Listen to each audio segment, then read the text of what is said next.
দর্শক,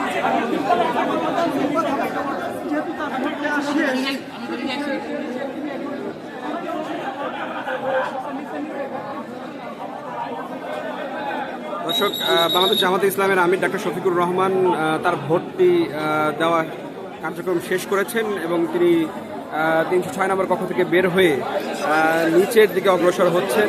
তাকে ঘিরে রেখেছেন অসংখ্য গণমাধ্যম কর্মী। আমরা র্যাব সদস্যদেরকে দেখছি, পাশাপাশি অসংখ্য গণমাধ্যম কর্মীদেরকে আমরা দেখছি। তারা কিন্তু আমাদের আমিরের ঠিক সামনে অবস্থান করছেন, ফুটেজ নেওয়ার চেষ্টা করছেন। আমরাও সেই ফুটেজটি নেওয়ার চেষ্টা করছি। বাংলাদেশ জামাতে ইসলামের আমির ডাক্তার শফিকুর রহমান কে আমরা দেখতে পাচ্ছি, তার সঙ্গে বাংলাদেশ জামাতে ইসলামের সম্পত্তি।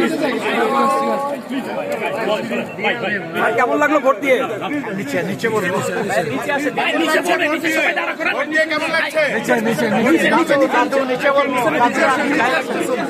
দর্শক